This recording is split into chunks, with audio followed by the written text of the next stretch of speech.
Welcome everyone. Today we have a very special guest with us, Professor Tarun Khanna. Tarun is the George Paulo Lehman Professor at Harvard and the first director of the Lakshmi Mittal and Family South Asia Institute, Harvard's university-wide endeavor, straddling sciences, arts, and the professions. 4 books, Billions of Entrepreneurs, Winning in Emerging Markets, Trust and Leadership to Last, distill lessons from and for entrepreneurs across the developing world. A forthcoming co-edited collection of essays, Making Meritocracy, explores meritocracy as an organizing principle in China and India, from antiquity to the present. His online course, Entrepreneurship in Emerging Economies on edX, has been taken by 750,000 students in 200 countries and is one of the most popular open online courses of all time. He is an active founder of and investor in several ventures across emerging markets, and has been appointed to several commissions related to higher education and entrepreneurship by the Government of India. Tarun has done his Bachelor's of Science in Engineering from Princeton University and has also done his PhD in Business Economics from Harvard University. It's a pleasure to have him with us today. Welcome, Tarun. Hi, Tarun. Shveta. Great to have you with us. Doing good. So, Tarun, can you share some of your career highlights with us so far? Your entire journey has been spectacular. We'd love to hear from you on, in your own words, what have been some of the highs? Sure, Shveta. I mean, I'm getting to be an old man now, so I've had a longish career. I'm 56, so I've been at it since I came to the US when I was 18 to go to college at Princeton, which was an amazing high, by the way. Home of Einstein, really amazing, cerebral place, beautiful. I had a blast. First time leaving India, meeting a whole bunch of amazing lifelong friends. I would say that's my first high. From there, I kind of did a impromptu stint off Wall Street, which lasted a year. It was a fabulous year. I had a great time. But then I had an opportunity to come to Harvard, and so I left and did some graduate work at Harvard. And you know what? Then I never left. That was in '93, and since from '93 I've been a professor at Harvard Business School.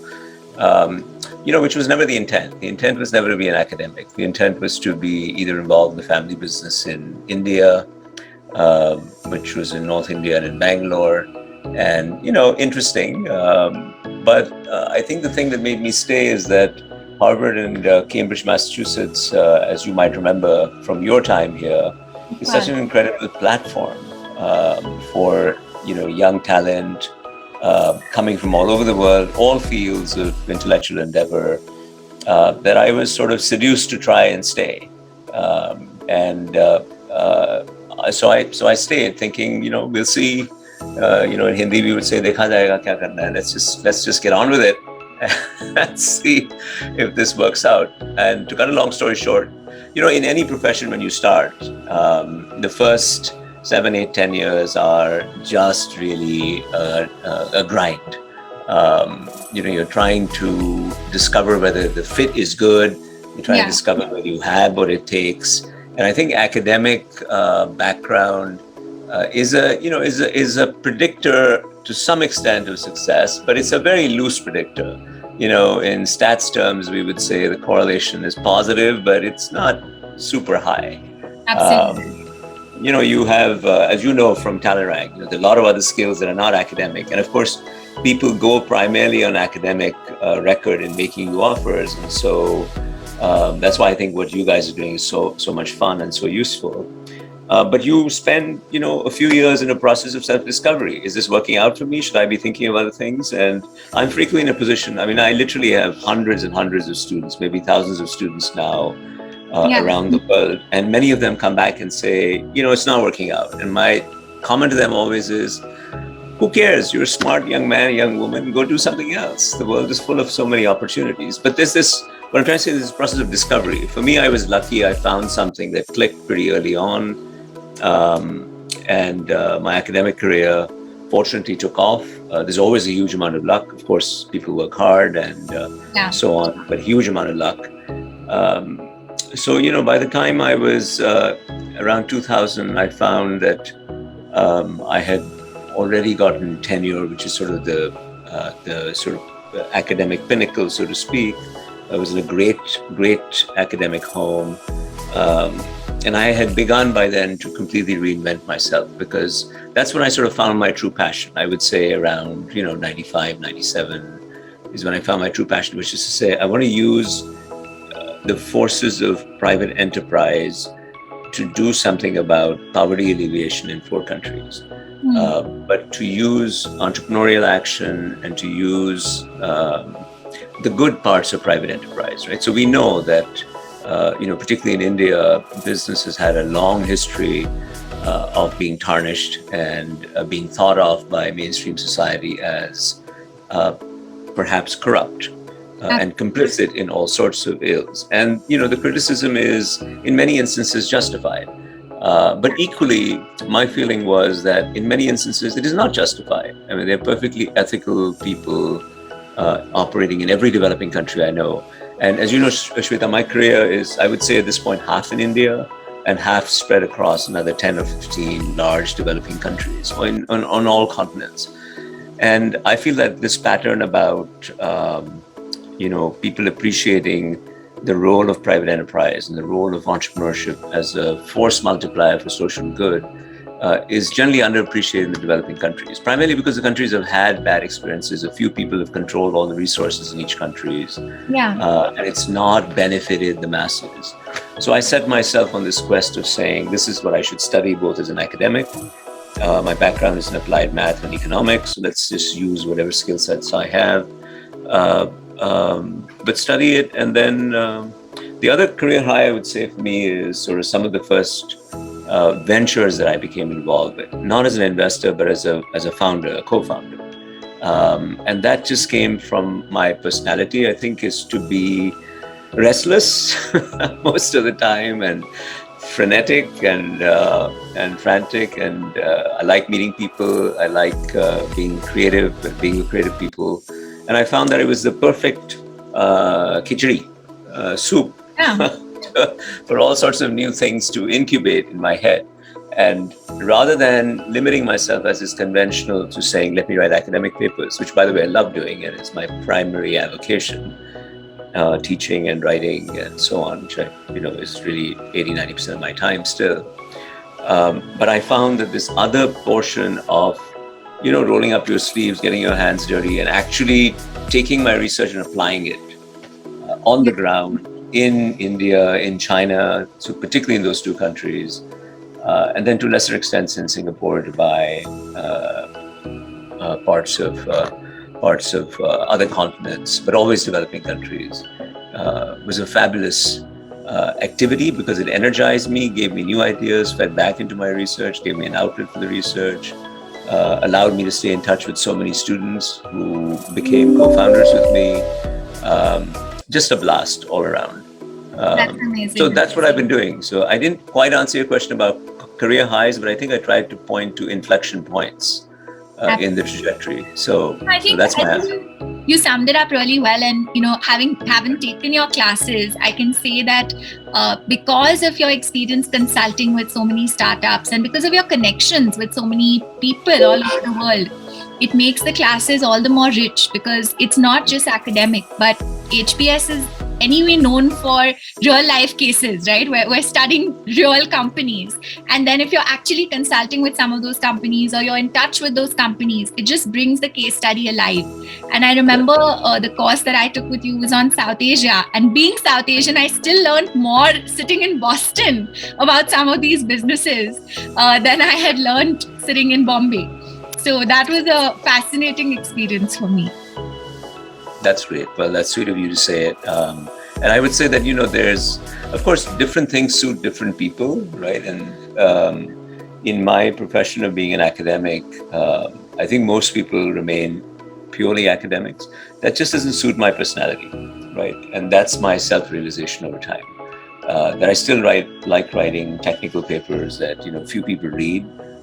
They clarify my thoughts. That's the purpose. I write, pieces that are directed more at practicing managers. For instance, the Harvard Business Review that a lot of people read. So that gives you a channel for impact in some ways. I write books, as you know, which is another form of creative activity.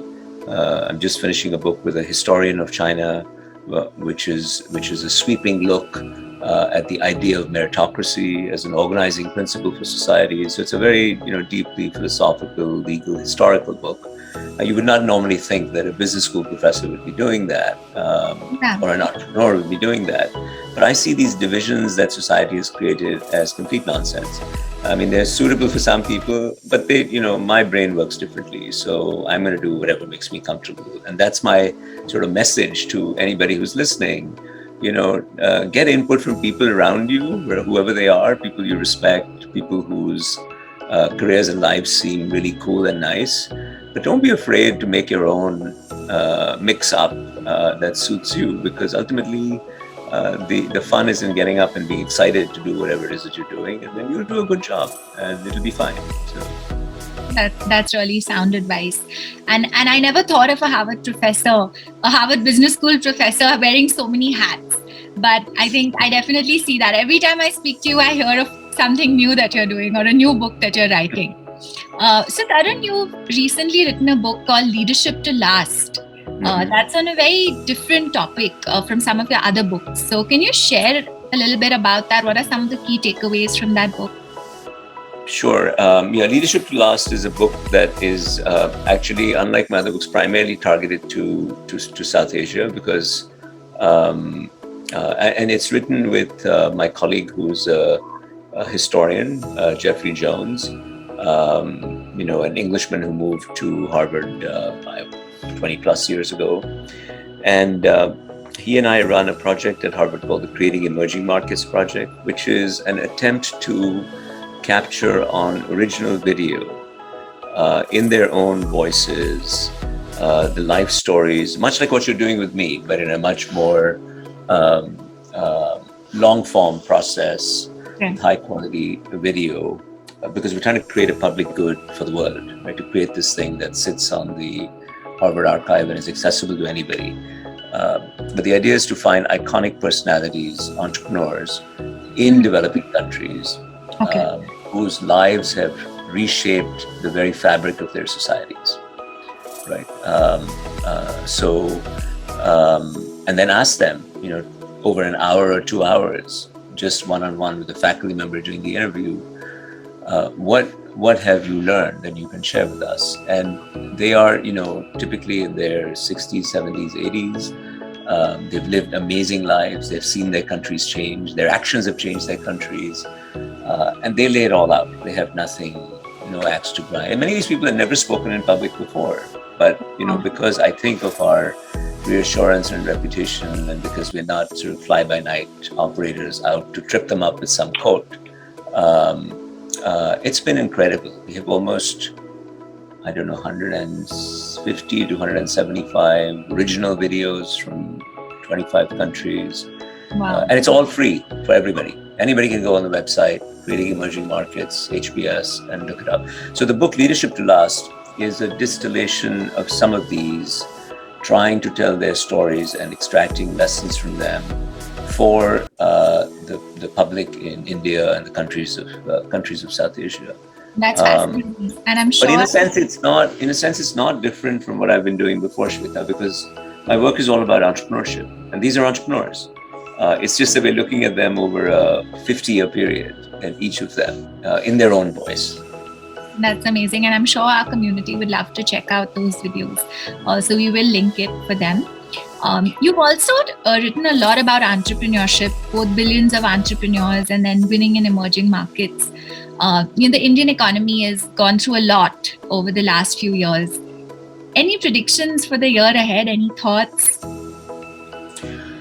Billions of Entrepreneurs is a favorite book for me. It was sort of the first book that I wrote, and it really is a distillation of my travels off the beaten path in both India and China, including small towns and cities and good places, including learning a bit of the language in China and trying to find my way around, and doing some of it with my students, some of it on my own. A real adventure. It's also a book of my metaphorical travels, right? In the sense when you are in a society as different from India as China is. And of course, we've had hostile relations with China, tense relations with China for a very long time. So growing up in India, we know almost nothing about China except that there was a 1962 war and bad things happened to us and so on.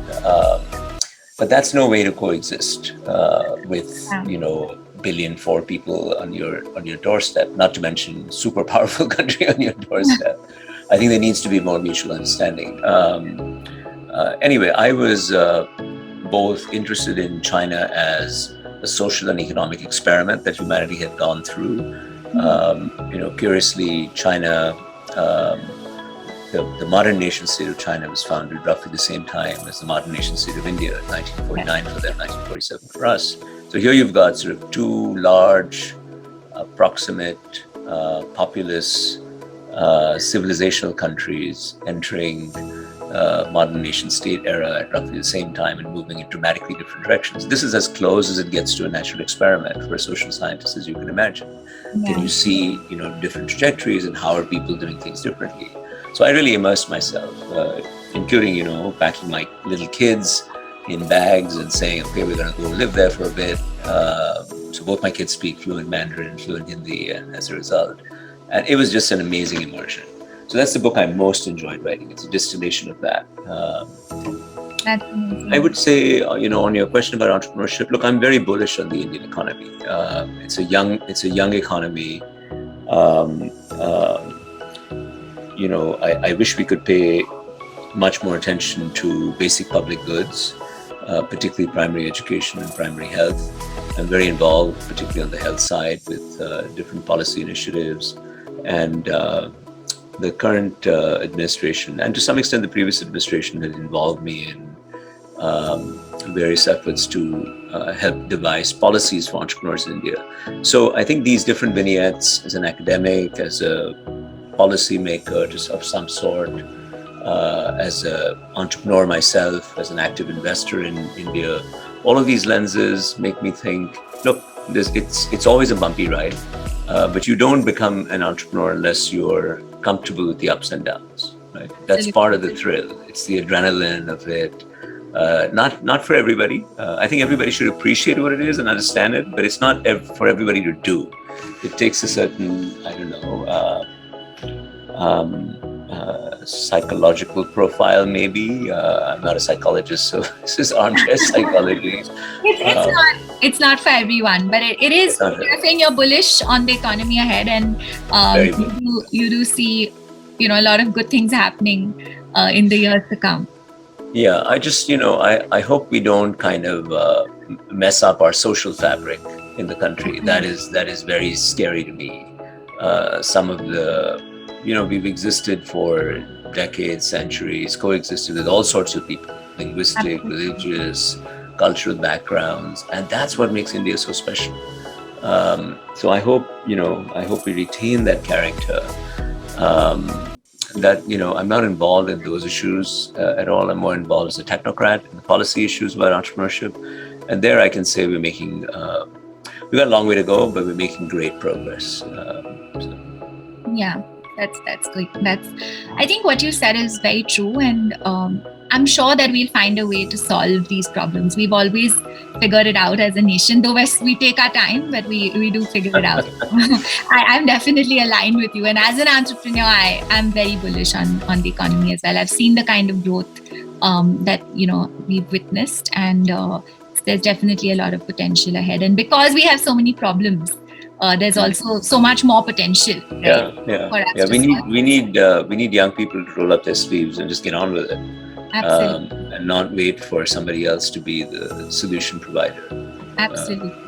So, Tarun, along with entrepreneurship, what other opportunities do you think Gen Z in India should look at? And, there's so many opportunities. Oh, everything. Oh my God, everything. So, some years ago, one of my colleagues, Kareem Lakhani, and I started what's now a global charity. It's called Aspiration Institute. And we targeted it towards, so it's headquartered in Harvard Square in Cambridge. And we're opening a hub in Bangalore. We're opening a hub in Sao Paulo, possibly a few more satellite offices. But the target is first generation learners who are young adults, so say 18 to 28 age group. But the idea is to basically help them. Sounds corny, but I think it's really important. Just say, what is your passion? What is your passion? Yeah, take some tests with us. We'll give you a lot of free curated content from Harvard. We'll get Harvard, MIT, Princeton, Brown, Stanford faculty to come in and one-on-one do webinars with you. These kids would never have access to this. So they come from everywhere: Syria, Lebanon, Congo, Peru, Bolivia, Indonesia, India, Pakistan, everywhere, right? And they're on screen, they're doing it virtually with us, and we just excite them and say, you can be anything. So that's my answer. You can be anything, right? So look at India, right? I mean, there's so many young people I know who are going into the artistry writ large, right? So in the past, if you were an artist, I have a cousin who's a successful artist in Delhi, and she paints for a living, right? But it's been a struggle for her. She's a little bit older than I am, so about 60 years old. It's been a struggle for her. But if I think of her analog today who's entering the market as a painter, it's still tough. But the opportunities are so much more endless. So you think about a curator in a museum, you think about a conservationist in a museum. Those are not traditional careers. Like traditionally, when I was growing up, people would say you have to be a doctor or lawyer or engineer or whatever, some set of things. Absolutely. I find that to be utter nonsense now.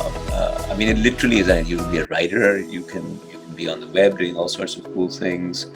If you want interested in healthcare, there's so many different ways to get interested, active in healthcare. Yeah. So I think the world is your oyster if you're a young person. That's very inspiring, Tarun. Tarun, so as you know, we've recently launched a 100 series podcast called Bano Job Ready at Talerang. What do you think made you job ready when you were starting out? If we could just close with that, that I'm sure everyone's very curious to know, because you've been so successful in your career, and you've achieved so many milestones. What was that secret sauce that you feel? I think I do what I enjoy. I think that's the key, and I'm brutally honest to myself and to myself. I think I'm really honest, but to others, yes. And I love ideas. I just love ideas, and I think if you're curious and honest and hardworking, I find that the world works with you. So even if you are not technically quote unquote job ready, if you're there with wearing your heart on your sleeve, rolling up your sleeve, so to speak, and mixing metaphors here, working hard, being curious, trying to contribute, and you have a threshold level of brightness. It doesn't need to be very high. Most of us have that. I think you're good to go. The rest of it is just stuff that you acquire as you move along. And when I now reflect back on my first 18 years in India, studying for the IIT and this exam, that exam, national boards, studying to do US exams, etc. I don't know that prepared me for anything really. It gave you the habit of hard work, but it really didn't inspire creativity in any way. And that's what I hope we can nudge our systems towards. And this is not only a comment on India, this is a comment on literally 95% of the world. So I would say curiosity and loving to meet people and being honest. Those are my job ready attributes. That's wonderful. Thank you, Tarun, for sharing your journey from Princeton to Wall Street to becoming a professor, to the wonderful books that you've written, your bullish outlook on India, and then ending with pearls of wisdom on curiosity, on hard work, on honesty. It's been a wonderful conversation, and we look forward to welcoming you in person into the Talerang classroom at some point. Yes, soon, very much. I'd love to do that. And thank you to the whole team. And Shveta, great job with your Talerang journey. And I wish you well, as you know. And I'll see you soon. Yes, see you soon. Thanks, Tarun. Have a great